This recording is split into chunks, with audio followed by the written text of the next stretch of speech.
Well, the guitar player that replaced John Serlewski had played on the first 5 records, but he just wasn't happy with what was going on, and had a new child at home, and for whatever reason, decided that he didn't want to be part of the band anymore. And so we figured Tommy. Tommy was the second guy we auditioned, and we'd heard great things about his ability to play and sing, and he came in, and we needed somebody to sing the high part on Lady, which John Serlewski had sung, which is a high D, sort of a falsetto, manly, not exactly, kind of vocal part. And Tommy could do that, and we knew he was great, and he had some great songs he walked in with, including a song called Crystal Ball, which became title song off our next album. I'm going to jump back here and go more towards your roots. Of course, I've read that you're a native of Chicago, did a little bit of sports action, but then got into the music. What I've really found fascinating over the years is that band you were in the 60s. That's pretty much a teenager. You're touring Europe, doing Beatles covers. Tell me about those days, how cutting your teeth. Well, we grew up, I say, on the culturally deprived south side of Chicago. And the group I was in, we had a variety of different names. The group was called the Catalinas at the time. That was in vogue. I'm showing my age now. That was about 1967. We entered a battle of bands in downtown Chicago on the Navy Pier. And we actually didn't win, but we took 3rd place. And the first place prize was a chance to go off to Europe with something called Talented Teens of America. And those guys didn't want to go to Europe. And second place, people didn't want to pay. And our parents thought this is a great opportunity for our kids to go to Europe. And so we played at Expo 67 and went on to visit Ireland and play different places, Holland, Germany, England, and things. Well, back when you were a youngster like that, doing what might be considered a relatively small tour, and not being like a John Lennon or George Harrison, moving into the glory days with STYX when you were on the top of the charts and filling huge arenas and things like that. Did you think you could ever have done that when you were a kid? Well, I was a self-confident young man, but we really succeeded, I think, beyond all our wildest expectations. And it's a team sport, and we just got the right guys together and the right chemistry at the right moment in history, and we had the right stuff. So, and we're still here today. It's pretty amazing. That is the neat part, too. Getting into the nuts and bolts of you as a guitarist, I've heard one of your big influences is Hendrix, of course. Oh, yeah. So tell me about your guitar influences and how that fits into your style you play today. Well, the first album I ever purchased, was Bo Diddley as a Gunslinger, which I heard as a teenager on the south side of Chicago.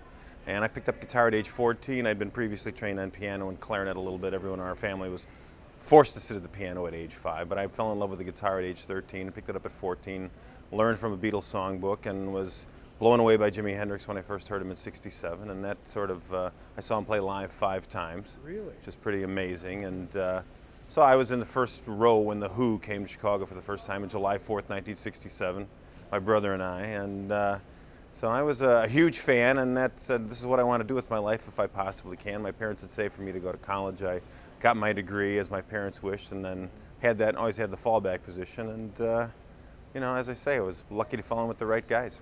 So what was that first guitar back when you were 14? That was a Gibson single pickup. I can't even remember the model number, I have to say, but it was a big, thick, hollow body thing. And my brother and I bought it together, but I played it probably 7 hours a day, and he maybe got a half hour a day on it. So. Now, what do you use today? What kind of equipment? Well, I've sort of gone full circle, and I'm back to playing Fender. As soon as I was influenced by Hendrix, which was immediately in the late 60s, started playing a Fender Stratocaster, and that's what I played throughout much of our career. But I sort of, after 20-some years, decided it was time for a change and went on to Kramer's for the decade of the 90s, and I'm back firmly in the Stratocaster camp again. Okay. And Marshalls, I assume? Actually, in the studio, a lot of times I do play Marshalls. Out here live, someone sort of talked me into getting this big rig of all this rack mount equipment back in the early 90s when it was like the thing to do. Dr. Evil. Anyway, Yeah. I got my plaque on. Oh, man. Well, I guess I better ask the generic questions they'll probably want to put on the news. How's the tour going? This is a spectacular thing. I mean, classic rock radio is the most popular is more popular as a format than it's ever been. Groups like STYX and REO, as we're out here, we're selling tickets like hotcakes, and it's an amazing thing. I mean, after we sort of went away from one another after '83, I'm talking about the STYX band. We got back together. There was an incredible reaffirmation of the music that we created, and sort of we are the soundtrack to many people's glorious misspent youth. and they're coming back here to relive it. That's for sure. We did a story on that the other night. Boy, people are going nuts in this town. I better ask a question about Duluth itself here. Have you ever played here in Duluth before? Sure. All right. I'm trying to remember when. Actually, as a solo act, I was here. I had an independent solo record that I self-produced, and with a great bunch of guys from Chicago area. That we played a club here, which the name escapes me at the moment. But STYX has played here. I'm just actually, we did something going back probably about 1976 or 77. There was a photo taken by a woman named Mickey Jorgensen, who is still a fan of ours, for the Duluth Transit Authority, DTA, and we still have this plaque from the DTA on our wall, and we're saying on the back of a bus, waving, saying, you know, ride the DTA. Holy cow. It must have been the beginning of public transportation here. It must have been. Jay, what do you think of today's music? You know, you're classic rock. What do you think of the genres that are popular these days? MTV sort of has become the tail that wags the record industry dog. And I think the sort of the grunge era of the early 90s was the natural reaction to Milli Vanilli and the unplugged moment. And actually the great thing is everything is kind of acceptable now.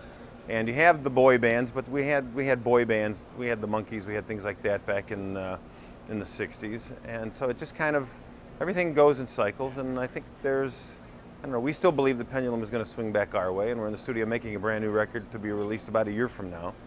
So we're hoping for our Santana moment.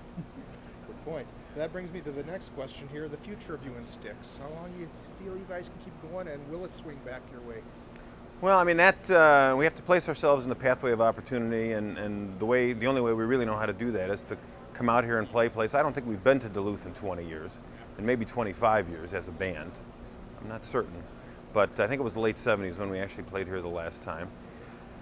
But, you know, there's a whole new young audience out here. Adam Sandler sort of helped us along there in 1999 with his movie Big Daddy, where the dialogue actually talked about how great STYX was, and they played STYX music, and Mr. Roboto television commercial for Volkswagen, et cetera, et cetera. We've had a number of things that have come along, but we are really just, if you're not appearing, you're disappearing, so we have chosen to commit ourselves to touring, and we're doing 120 shows a year.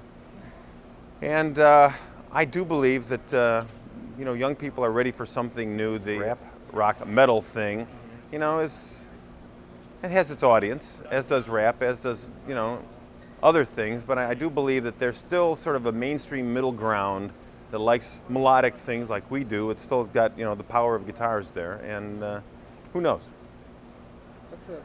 Now you got me thinking. What would you classify your style of music as? It's not exactly metal. It's not as mellow as pop. We are where rock and roll meets mainstream entertainment. Okay. And just to answer the other part of your question, Frank Sinatra started out as a pop star with screaming teenage female fans. And he went on to sort of pull a generation of people along with him to his and their respective graves in a way. And now he's legendary. And a year and a half ago, Tommy and I were down, a couple of young women, probably 19, 20 years old, looked like they walked out of Almost Famous, you know, asked us to sign their stomachs. And they said to me, well, JY, excuse me, you're a legend, you know. And I said, well, you know, am I old enough to be a legend? And the reality is probably, but it's, you know, I don't think of myself as a legend, but, you know, when you've been around long enough, you are accorded legendary status, whether you wish to accept it or not. And so we've got, I don't know, things are good for us. It's great to hear. Second to last question, any advice from a veteran here for aspiring young rockers on how to bust loose and make the scene and get noticed? Well, I think that you've got to be ready to devote your life to doing this thing. It's a wacky business, and you can't really go to school for it. Patience, persistence, talent, luck, and by luck, I say you have to, you know, kind of make your own luck by placing yourself in the pathway of opportunity of things. You can't go hide in the middle of Nebraska and expect that, you know, some talent agent from LA is going to find you. You know, you've got, you know, Madonna went to New York to be discovered. Chicago, the band Chicago, went to LA to be discovered. And so you need to sort of get yourself out there. But patience, persistence, talent, luck, and a little bit of capital doesn't hurt. It doesn't hurt.